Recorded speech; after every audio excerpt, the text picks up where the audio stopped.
Kijk, dinges. Nolan, go ahead. Geef die gordel ook.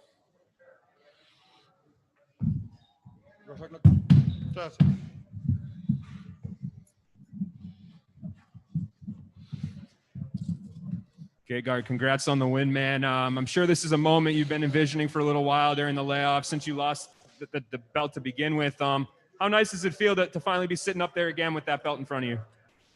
Feels good, feels good. Tough opponent. I underestimated him in the beginning, maybe. But he's in his prime. So beating him, I was more technically, that's why I beat him. But this is a guy who is in his prime. It's difficult to put away, you know. So, yeah, I'd rather have a finish, but he wouldn't go away. After first round, I knew this guy is going to stay for 5. Was that the fight you were kind of expecting out of him? He seemed like he was trying to counter you a lot, kind of tentative at times, but he landed his shots sometimes. Yeah, maybe I could have gone a little bit more for takedowns, but I felt that this guy is determined. You know, he came to fight.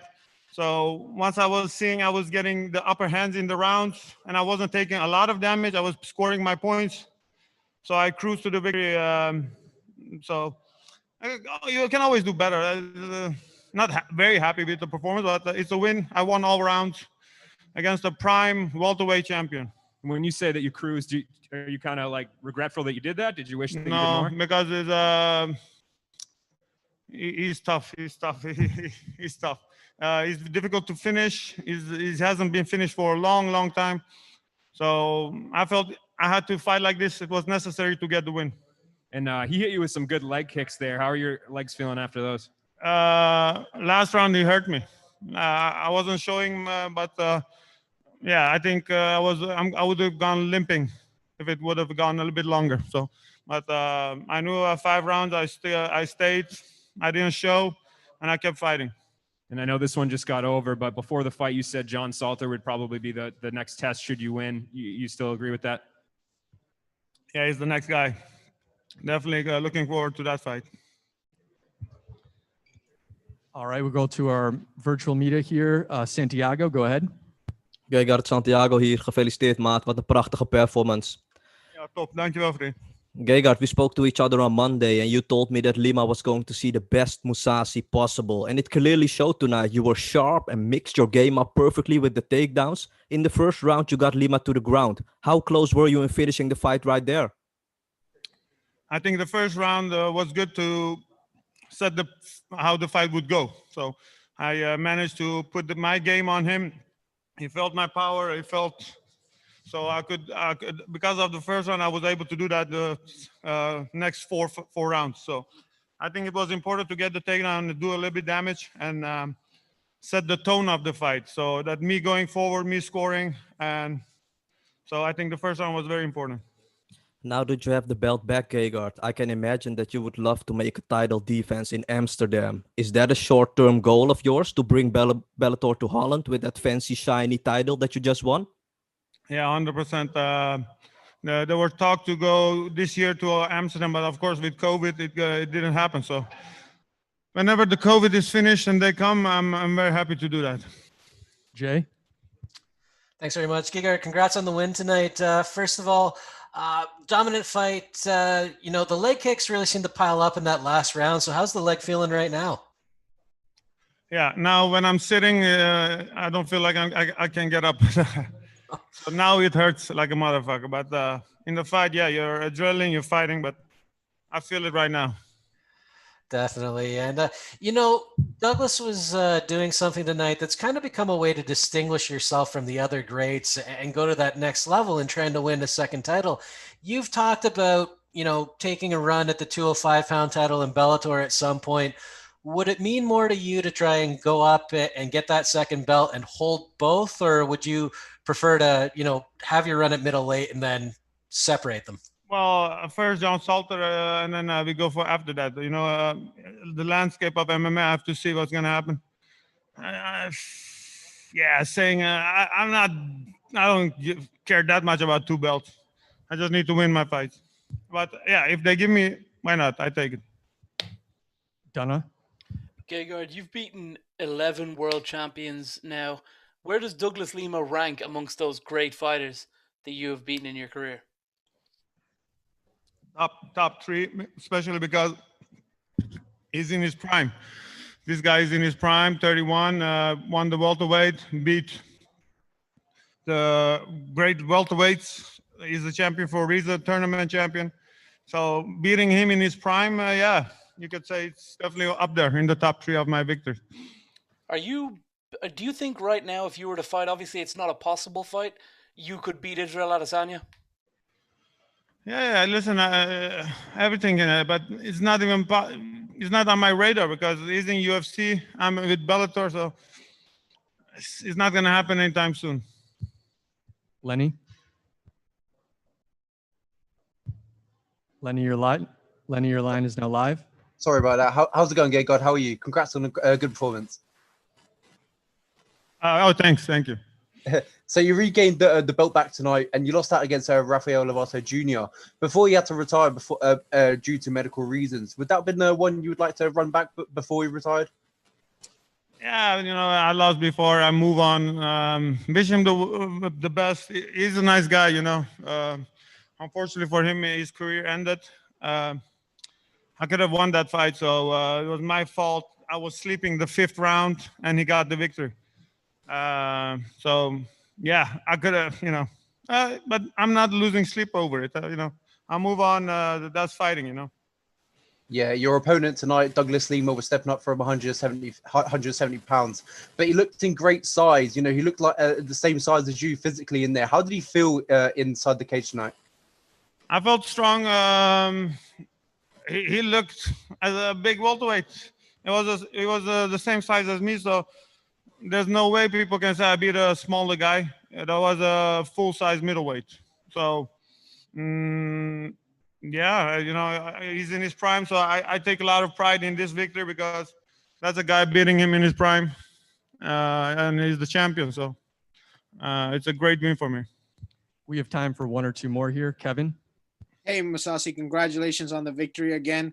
This is the second time you stopped a champion from weight class under you coming up to challenge for the your weight class's belt. Are you happy enough to say that, hey, this is a message to all the future welterweight champions? Don't come up and challenge me for the belt when I'm in this division. No, because listen, the guy was the same size as me. He had a whole year to gain weight, and so he didn't look small at all. You have Kevin Gastelum, you have Whitaker, who are welterweights and they're championship material. So weight doesn't make you a winner. 5 pounds, maybe I got 2-3 pounds over him. That's not going to get me the win. I won because I was the more technical fighter. Darren?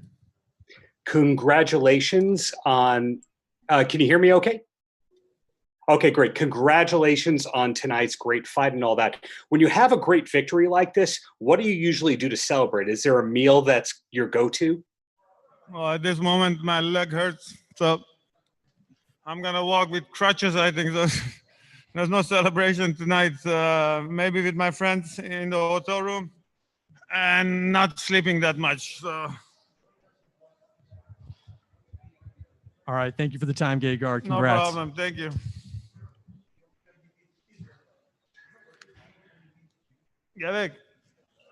We'll be joined shortly by Scott Coker.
We are now being joined by Scott Coker.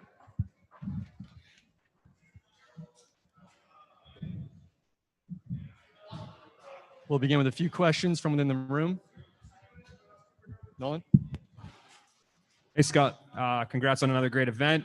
Let's talk about the main event first. Mousasi defeating welterweight champion Lima for the middleweight belt. What did you think of his performance and Lima's performance as well? I mean, I think you saw a real tactical fight. And there are some bombs being thrown out there. I mean, let's face it. You saw Gegard leaving here. He's in a lot of pain. He took a lot of shots. And Lima took a lot of shots. And I think it was a tactical fight. At times, they really engaged and threw some bombs, especially when Gegard took him down in the first round, started throwing those elbows. I know he was trying to cut him and you know, hurt him on the ground. But, you know, Lima was able to weather the storm. But Gegard did tell me one thing. He said, when I started elbowing him and I knew that I couldn't hurt him because I knew it was going to be a long night. What did you think of Douglas at 185? I know, but coming into the fight, you said that you thought that the size would be a little different than the Rory McDonald fight against Mousasi. What did you think when you saw him in there tonight? You know what? I'll tell you. I actually thought he handled the weight well. And Gegard versus Rory was a much different fight, as you know. I mean, he just destroyed Rory. Gegard versus Lima was a tactical war. Lima was looking for that big counter punch. In my opinion, that's how he kind of had the fight going, with that, trying to get that left hook in there.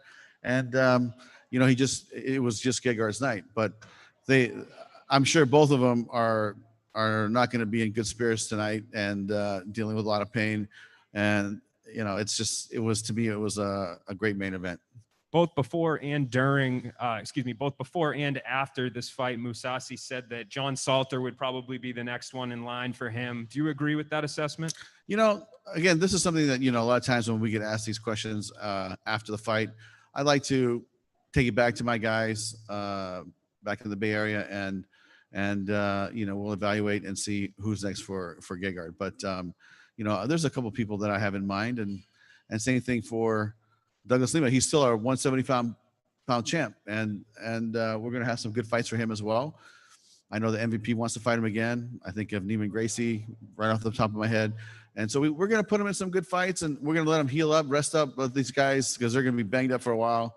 And, you know, sometime next year, we'll put him back into the cage. Jake Hager making his return tonight.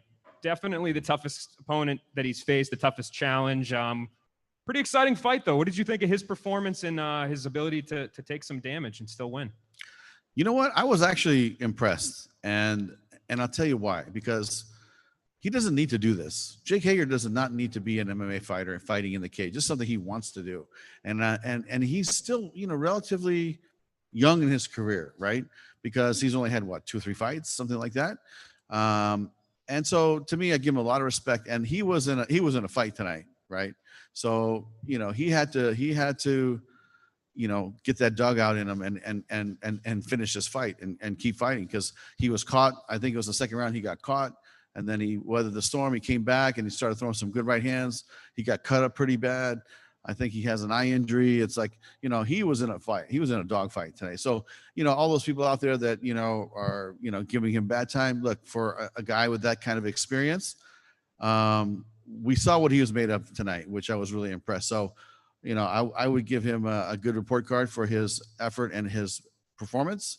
And, you know, I would say to people, just, you know, don't be so tough, because like I said, this guy's just a beginner. You know, he's only had a few fights. And I think this card, for the first time since you guys have been back, you guys had a couple of cancellations. Mm-hmm. Later on, it came out that they were positive COVID tests. So can you shed any light on that? Is there anything you guys think you need to do differently going forward, or is it just something that's going to happen these days? Well, you know what? Look, this is the new normal, right? We test throughout the week. And if they flunk a test sometime from the time they get here and test until the last test, which is Wednesday, Tuesday, and results come back on Wednesday, then they're not qualified to fight anymore. That's just how the rule is. So to me, it's unfortunate, but safety first. And, you know, I think that now that they've been informed and the athletes have been told this is what happened, I think they're actually, you know, going to step 2, which is like, oh, I better go take care of this, and I better quarantine. I better, make sure that no one's around me, and like I'm thinking that he's going to preventative mode now. So I think that there's initial shock originally, but this is not just in MMA. This is not just here at Bellator. It's in the NFL. It's in Major League Baseball, like you saw the Dodgers in the World Series. It's like it's in every sport. So to me, I think we do a great job. We have a great bubble here, and if the fighter tests along the way, then they can't fight. That's just the rules. All right, we'll take a few questions from the media joining us virtually tonight. Giancarlo. Hi, Scott. Henry Corrales, after his win tonight, he was talking about Juan Archuleta and wanting to move down to challenge him for the title. Is that a fight that you're interested in entertaining? Wow, that's the first I've heard that he wanted to go down to 35. But if he really wants to do it, we should have a conversation. That's a tough kid right there. He was under fire, and he was very calm and very composed. It's probably the best I've seen Henry look since the time that we've signed him. So, at 35, we got Juan, we have Patrick Mix, we have some new athletes, Magomedov. We got, Horiguchi that probably will come and fight for us at some point. I mean, we got a great 135-pound weight class. And if Henry wants to go down there, I think it would just be another addition just to strengthen up that division. So he'll be welcome to come down there and fight at 35 if he wishes. Santiago. Hi, Scott. Greetings from Amsterdam, and congratulations on a beautiful night of fights again. Next week, Melvin Manhoef is going to fight in the main event against Corey Anderson. Melvin will be the 4th Dutch main event fighter in the last 5 weeks. How proud are you of the Dutch force on your Bellator roster? Listen, everybody knows the Dutch can bring it. And this goes way back even to the K1 days. It was the Dutch that was winning everything. Ernesto Hoos was winning 3-4 times. Peter Arts winning all the time. I mean, Sammy Schultz, Remy Bonjeski, I'm talking about kickboxing, of course, but there's such a great tradition of martial arts combat in the Netherlands. And, I just think the fighters are going to keep coming and keep getting better and better. And, very proud to have them on our cards. Donna? Hi, Scott. I wanted to ask you about, you've had some fighters this week. We spoke to Jake Hager at the media day. Obviously, he didn't come back today because he went to the hospital. But at the media day, he was open, talking about his support of the president. We had another fighter come in today and wear his Trump hat. Of course, in the other promotion, the promoter likes to talk about politics a lot. He's very vocal about who he supports. You try to kind of stay apolitical a lot of the time. It's, of course, a big week in American politics. What's your stance on your fighters coming out and making these big political statements using your platform? I think that, listen, we let the fighters have their own sponsors. We let the fighters express themselves as long as it's, within guidelines of something that is, done properly, let's say, and not cross the line a little bit. This is a very touchy subject because of the politics and where this country is at right now. But really, I feel like if they have the desire to have that be on their shorts or be on their banner, I mean, that's really up to them. Jay? Thanks very much. Scott, congrats on the event tonight. GEGARD said after the fight he doesn't necessarily care about having 2 titles, but if the opportunity was given to him, he'd take it. I guess that kind of leaves it up to the promotion. Is that something you'd be interested in seeing him doing? Absolutely. I mean, when we signed GEGARD, he had a desire to fight at 205 as well. So, we're going to explore that. We have some great fights for him at 205. I still think we have the best 205 pound weight class fighters in the world. We have I think 6, 7, 8 deep, including Corey Anderson, who's gonna fight Melvin next week on Thursday. So to me, it's something that I think that he should do, and he should go try it out and check it out. But it's really gonna be up to him and see how he feels. But GEGARD fighting at 205, I see him fighting Ryan Bader. I see him fighting maybe Corey Anderson, or I see him, I mean, there's a lot of guys, even fighting Nemkov at some point. If he wants to go for the belt, we can have that conversation. But we just haven't had it yet. He's been focusing on this fight, and now that it's over, I'm going to let him rest up, and then we'll have some conversations. Darren? Thanks so much for having me, and congratulations on another great event, Scott. Question coming out of nowhere here, but Mohegan Sun's one of my favorite places to go, period. But what is it that brings Bellator there so regularly? Well, we've been set up here for the last, what I want to say, since mid-July. So we're going to be here to the end of the year. And, you know, we've had a great relationship with the hotel before we entered into this bubble. But with COVID hitting and knowing that we're going to go into an isolated situation, create our own bubble, we felt that this was the place to come, and they were very good partners. And we actually wanted to come here and have our fights here. And we took over the arena, and Showtime is doing boxing here for the most part, and we're doing our MMA here. So it's been a good relationship between Showtime, Bellator, and the Mohegan Sun. We have time for one or two more. Shawn? Scott, again, congratulations on a great event. Obviously, you had just announced for the women's flyweight title, Ilima McFarlane against Juliana Velasquez. It's going to be an exciting fight. I mean, obviously, you would love to hold that in Hawaii, a packed crowd there in Ilima's hometown, home country. With that aside, this is still a huge international fight, so just talk about the ramifications. Internationally, you're looking to draw huge numbers. Listen, Juliana Velasquez is a tough fighter. She will be the toughest test for Ilima McFarlane to date. And Ilima's fought some tough girls, and she's done very well. But this will be her toughest test to date. We're expecting a war. I think that, the champ, Ilima, is training. She's getting ready. I think mentally she's preparing herself, and she's ready for this task.